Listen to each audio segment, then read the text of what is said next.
Hi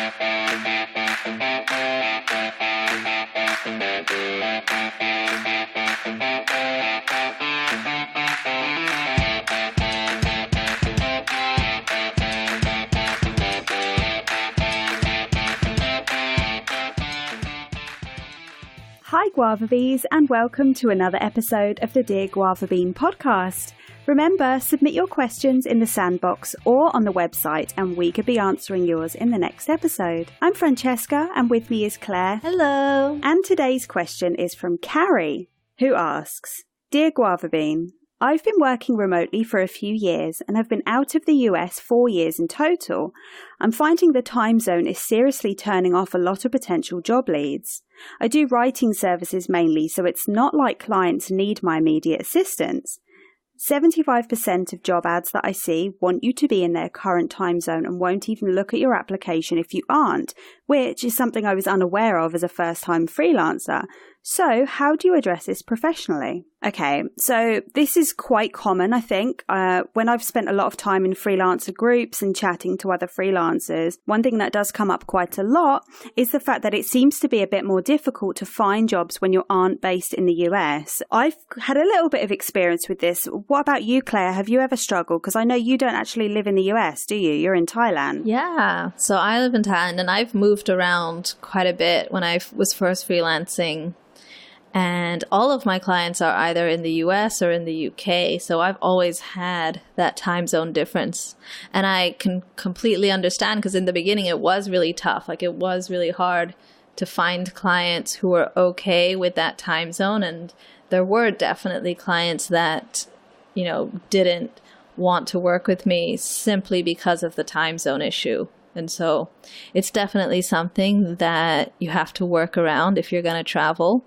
But it's just one of the, you know, like there's always costs to everything. One of the costs to being able to live outside the US and to travel is that you're going to have to find clients that are okay with this, or you're going to have to accept the fact that you're limiting maybe some of your opportunities in exchange for being able to travel. What about you? Do you have all your clients in the same time zone, or you have worked with people all over the world, right? Yeah, I mean, I've worked with people from like Australia, which are literally the other side of the world to me, you know, West Coast US, East Coast, and the UK, and even Europe. So yeah, I've got a lot of experience with working with clients outside of my time zone. In fact, I'd say most of them are not based in a UK time zone. And as well, on top of that is a lot of the work I started with particularly was support-based work. So it was more important for me to be online within a certain time frame to answer, you know, questions from customers for those clients. So I do have a bit of experience with some clients maybe not being that happy with it. But the fact is, I didn't really end up working with any of those. It was just like in the initial chat that I had with potential clients, it may have been an issue. So I just pursued other avenues, you know. On the whole, to be honest with you, I have had success working with people pretty much wherever they are. So I do know obviously that it can be a struggle, but I do know that it can work and work well. I always try and think, you know, when you're applying for something, it can be really frustrating, I can imagine, if you are kind of getting hit back with like, no, we don't want to work with people who aren't in our time zone. And I always just try and get into the mind of the client in these scenarios. I know it can be really frustrating, but you have to kind of think about why they're asking for freelancers in the time zone. You know, clients are not, that they don't know you. You're basically a stranger. So they might not have even worked with a freelancer before as well, which can be pretty scary. So they want to know that you're going to be reliable and that you're going to be available to, you know, discuss any issues with the project or work as part of a team or any of those kinds of things. You know, I know that with freelancers, we don't always work the same hours and we travel all over and, you know, we do all that kind of thing. We know we can make that work. We know that when we're online, we are going to get the work done. And, you know, if we accept a project, we will try and finish it to the best of our ability. You know, as a freelancer, you always try and accept work that you know you're going to be able to complete. But the client doesn't know that if they don't know you. I know that Carrie mentioned that she does like writing, which tends to be project-based work. And, you know, I do a lot of content writing as well. And it tends to be, you're able to just basically work whenever you want, as long as it's done. But maybe is Carrie applying for specific types of writing jobs? So, for example, there's a difference between article writing and then maybe writing as part of like an overall marketing campaign or something like that, where you're having to communicate regularly with a creative team, for example. In that scenario, it would make sense to be in the same time zone at least part of the day because you need to communicate with them. So yeah, I mean, that's my initial thoughts anyway. What about you, Claire? Yeah, let's talk about maybe what's worked to get clients to accept, working with you even though you're in a different time zone. Because for me, like I said, I struggled with this a lot at first. And I think the thing that really held me back was, number one, my fear that people wouldn't want to work with me because I was in a different time zone. I brought that expectation and that fear also to those conversations. And I wasn't really being the best that I could. I wasn't really confidently applying for all the different jobs that I wanted to do because I was afraid that they would reject me if they knew that I was in another country. Definitely. And just to add on to that, I agree, because I've been in a position where I actually haven't applied for things, even though I know I'm available in that time zone in case they want to work with me. And then I decide I don't like working, late hours or, hours that aren't particularly suitable to like a 9 to 5 if you're in the UK, for example. You know what I mean? So it's like, it's kind of the same thing. I think that's probably quite a new freelancer thing. Would you agree? Was it more like when you were just starting out that you felt that way? Yeah, 100%. It was really just my insecurities. Like, I was afraid that once they knew I was in another country, they would say, oh, that doesn't work for us. We don't want a freelancer from another country. And then I wouldn't have anything to say to that, and I would just lose the job or the opportunity. And so that was something that I was really afraid of. And then I didn't do a good job of reassuring the client. Like you said, they don't know you. Maybe they've never hired a freelancer before, so they don't know how this is going to work. So in their mind, they're thinking like, how does this work? You're in another country. You're in a completely different time. I'm not going to be able to talk to you.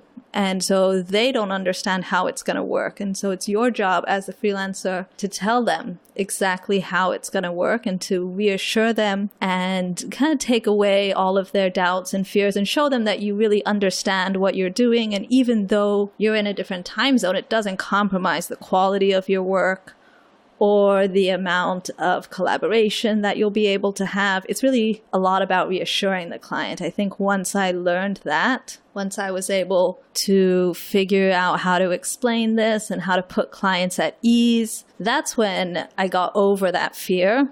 And I started to get clients to say yes, to working with me, even though I was in a different time zone. And eventually it became not even a problem at all. Now, whenever I have a new client, it's always one of the first things that I bring up to them. I just say to them very casually, I'm living in Thailand.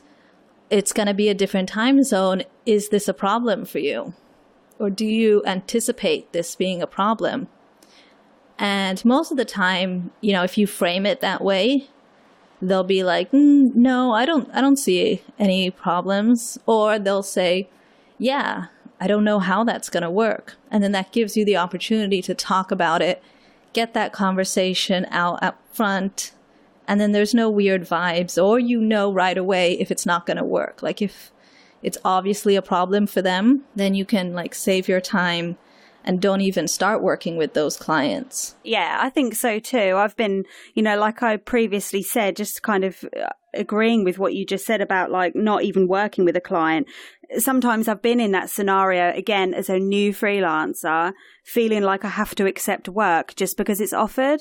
And if I'm not happy with working in those hours just because somebody wants me to, well, then neither of us are going to be happy because, I don't really want to be up all night trying to cover hours, which I wouldn't normally, and they're not going to be happy with a freelancer who is grumpy about having to be on, I do think it does matter when you're talking about reassuring a client. I think that's what it comes down to a lot of the time, and with a lot of different things. We don't know if that client has worked with a freelancer, like we've said, but also we don't know why they've suggested a time zone. Sometimes they might just suggest their time zone maybe because the platform in which they're advertising the job asks them to select a time zone. Sometimes that can be all it is. And it's always worth just discussing with the client, like you've already said, just to make sure that that is actually truly what they want. And obviously, if it is and it doesn't work, that's fine. There's plenty of clients out there that you can work with that will be happy for you to be in a different country. I mean, I've worked in teams that we have people in so many different countries. Probably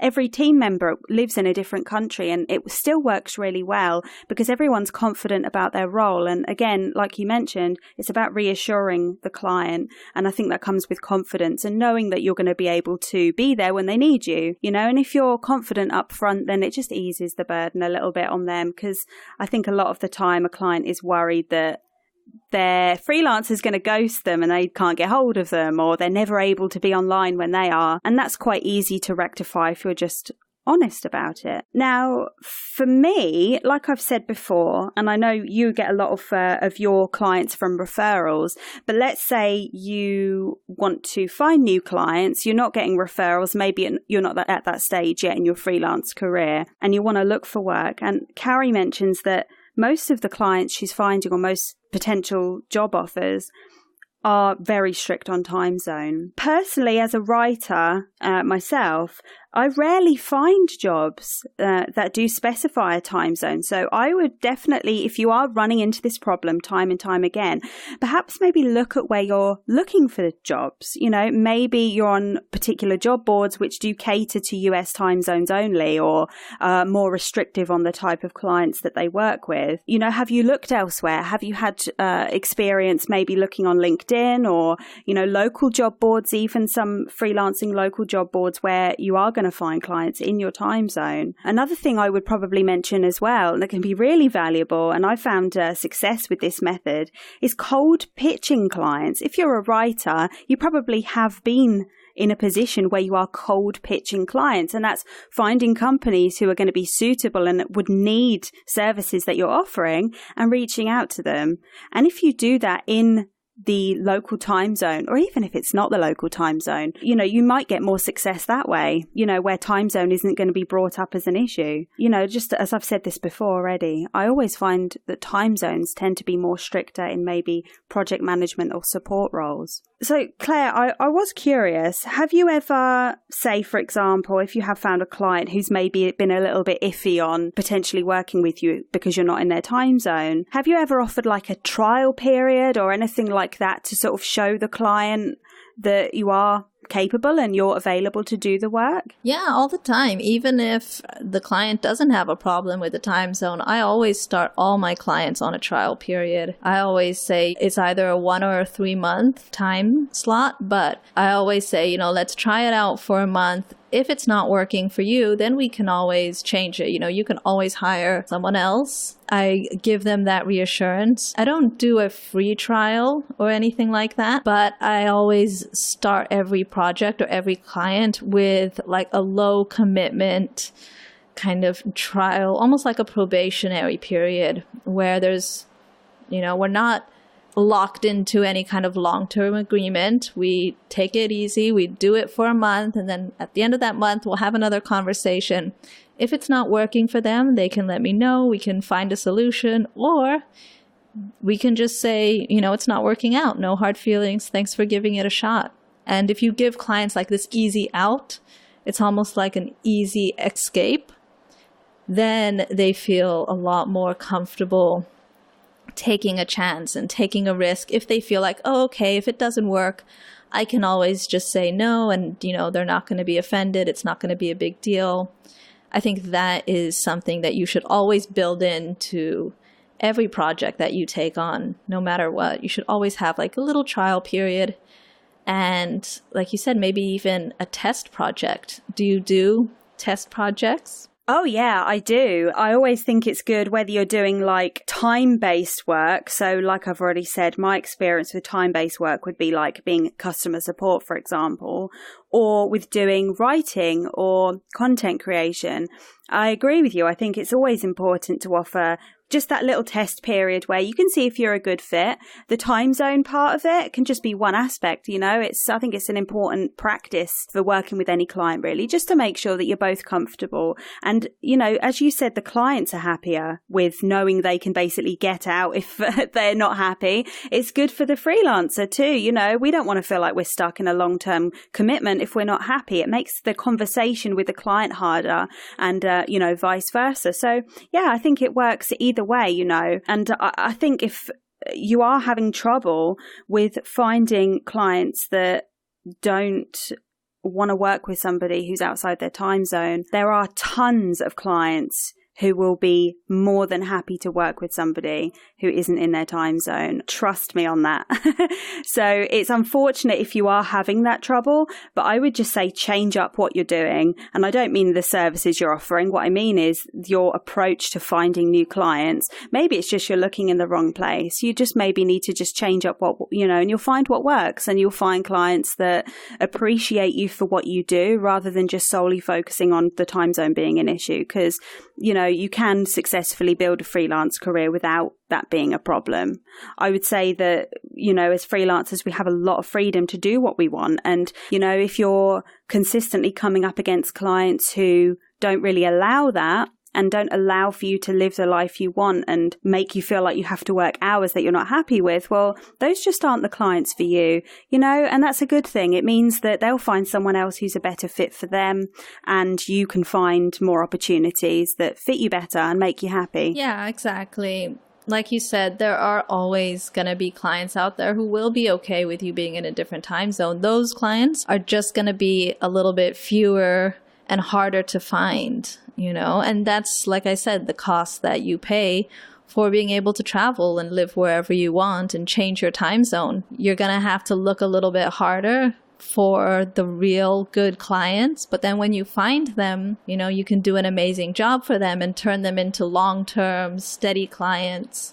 And then you don't even have to continuously pitch and find new clients all the time. You know, like once I found my dream client, the client that was totally okay with me working in another country and was really, really lovely to work with, I, you know, kind of devoted a lot of my time and energy towards her business and helping her grow. And as, you know, her business grew, I got more work and I didn't have to pitch to new jobs. I didn't have to find any new clients.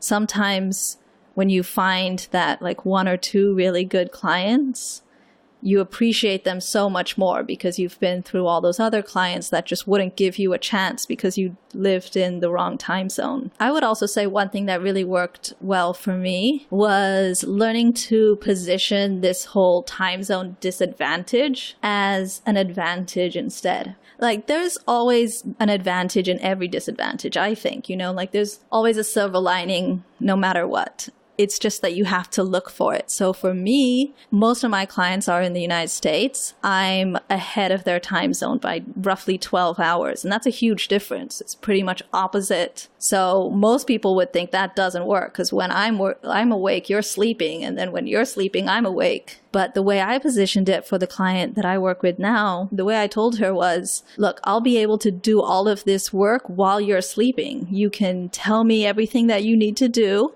You can go to sleep. And by the time you wake up in the morning, it'll be done. That's awesome.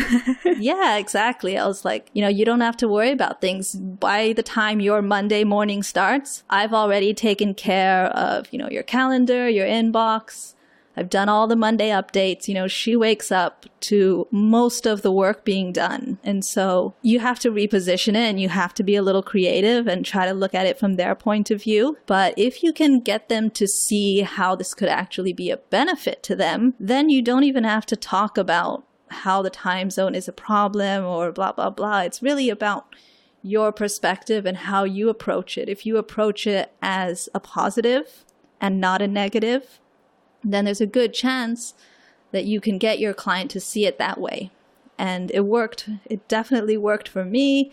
My client loved it, and she's actually really, really happy about it. And she tells everyone, about it all the time. And it actually ended up being a really positive thing for us. I'm so glad. I love that kind of positive spin on it, because there is really no need to kind of worry about it, is there? You know, if you can put it in a unique way like you did, I mean, that's great. I mean, I guess it depends on the kind of work you do as well. But I certainly have worked with a lot of clients in the US, and I'm also ahead of them, not by 12 hours, but depending on whereabouts they are, it's usually between 5 and 8 hours.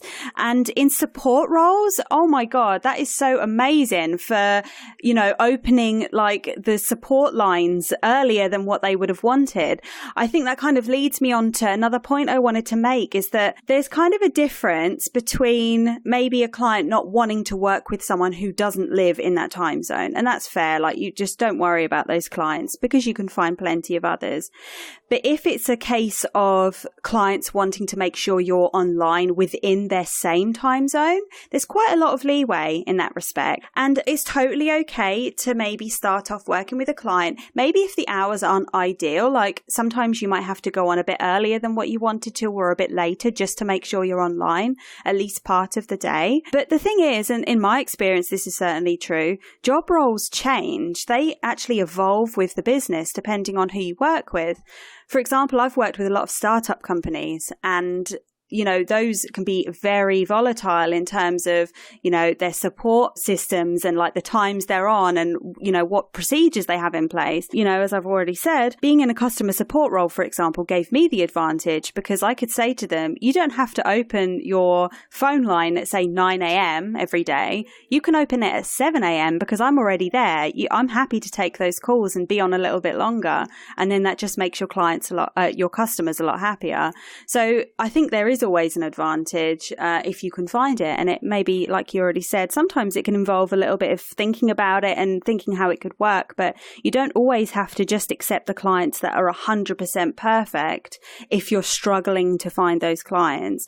There is always going to be clients out there for you, but if you're still kind of wanting to find clients to gain a bit of experience in a certain area, for example, if there's a certain type of writing you like to do, for example, and the only clients you can find are, you know, coming up with these sort of time zone issues, you know, assess what you want from it. If you're happy to do that and just tweak maybe your expectations a little bit in the beginning, I think that's totally okay, and it can work out really well.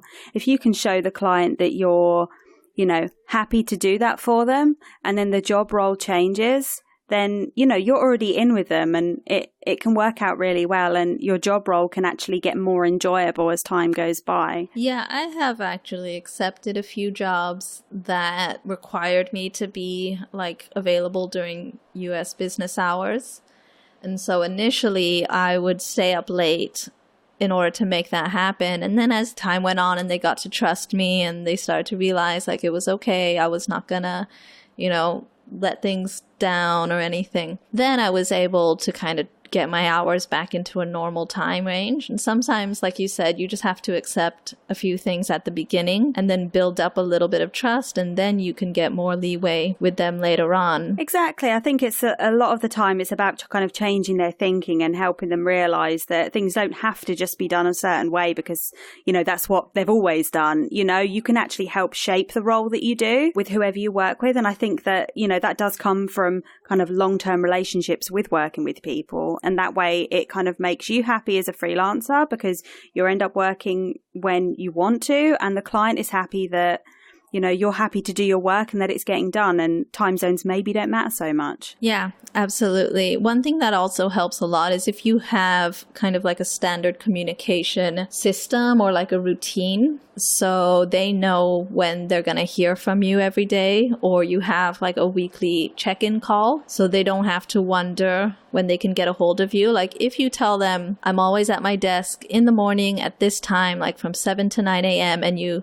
always pop into their email at the same time, or you're always available to chat when you know they're going to be online. Like if you know that they're online at this specific hour every day and you just make yourself available at that time to talk to them in their time zone, or you have a weekly check-in call that you do. Just having that kind of regular, consistent communication schedule gives them a lot of reassurance, because if you don't have that, then they do feel like maybe I need to contact you and you're not going to be available. And, then they can call you at all sorts of different hours, and that could lead to some stress. For me, definitely having like a system and explaining to the client, like, this is our communication system. You'll always be able to contact me. I'll always be available within 24 hours. If you send a message, you'll always get a response, except on the weekends. Just being clear about what your communication routine is gives them a lot of comfort, knowing that they will always have those check-ins with you, even if you're halfway across the world doing God knows what. Yeah, it just takes the guesswork out, doesn't it? I mean, I like the idea of using systems like Slack, for example, with clients. In fact, a client of mine who is US-based,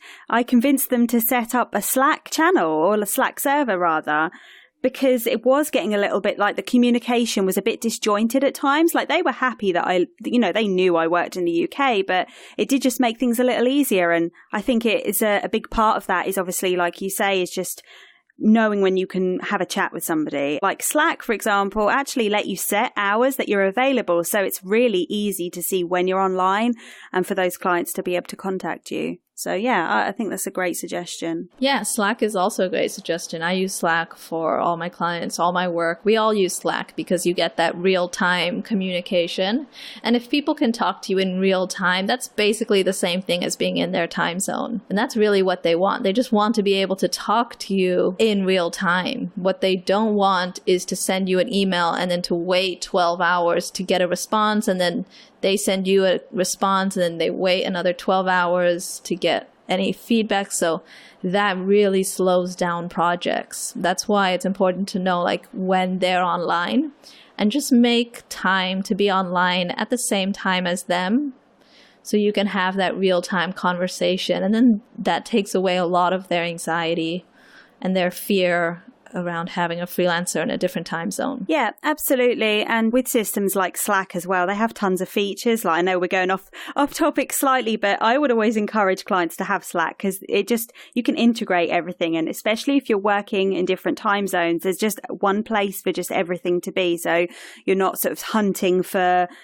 drive folders or documents and stuff like that. It just makes that communication a lot easier. Another kind of side to this, I guess, would be, I know a lot of clients like to use things like Intercom or WhatsApp to communicate with freelancers. I've had that and I found it doesn't work because with something like WhatsApp, I feel like it's quite personal. So if you're in a different time zone and they're contacting you during their day and you're actually in bed, it can be a bit troubling to kind of get disturbed by those kind of notifications, or maybe it starts to encroach in your personal time where you're not working. So it can be a little bit stressful, when I think freelancers have that kind of blend between work and home anyway. I think that's why those kind of proper business communication platforms are better for that anyway. It's just all little things I think come from experience, really, isn't it? It's finding out what works with clients and setting boundaries, like we've talked about with a lot of other things too. And I think certainly with time zones, it can be a big thing for freelancers too. We want to be happy. It's not just about clients wanting to work with you in a certain time zone, but it's about making, us, the freelancer, making sure that we're happy with, the work and home boundaries too. Yeah, absolutely. So let's just summarize, because I feel like we put out a lot of really good thoughts here on how to handle this time zone issue, which I know is such a big thing, and I've dealt with it personally. And now I feel like I'm over the hump. Like when I talk to new clients, I don't have any anxiety over any time zone issues. And so even if you feel this way now and it's a problem for you now, just know that it's not always going to be. You are going to learn, you're going to find out what works and how to say the right things to reassure your clients, how to spin this into a positive direction.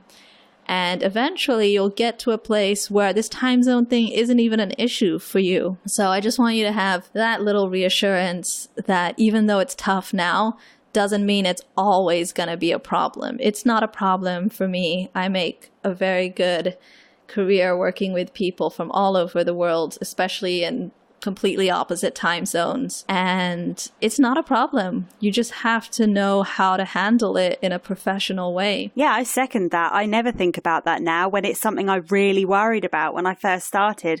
I haven't thought about that in years, actually. But, when I started, I think that was a big concern of mine, and it never enters my thoughts anymore. I think if I can do the work, I'm quite confident that my clients are happy with me. And it is all about confidence, I think, a lot of the time, like you've said. So, yeah, absolutely. I don't think it's anything to worry about as time goes on and you get that experience. Yeah, so definitely number one, have that confidence. Like, don't let your insecurities about your time zone hold you back from applying for the jobs that you want to apply for.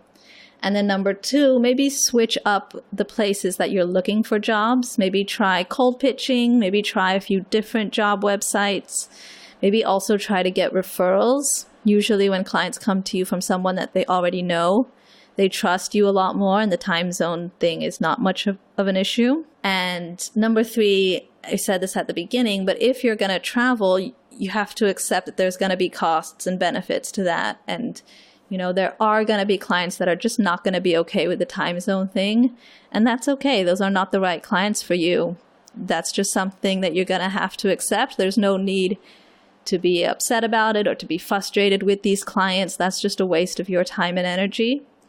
So just accept that and be really, really grateful for the clients that are willing to work with you and, do an extra good job for them. And maybe you won't even have to pitch for clients in the future. And then we also talked about reassuring clients, having that conversation up front, asking them, is this going to be a problem for you? And making sure you talk through all the issues, address all of their concerns, and show them that you really have thought this through. You've made it work with other clients. You have a communication system, and be available during regular business hours every now and then to chat with them in real time so that they still get that feeling of working with someone in their time zone, even if you aren't. Those are the little sacrifices that you might have to make at the beginning. But as you gain confidence, as you gain experience, and as you gain clients that are willing to work with you, no matter your time zone, these issues will slowly start to become less and less of a factor until, like Francesca said, you don't even think about it anymore. It's been years, and it'll be that way for you too. It just takes a lot of time and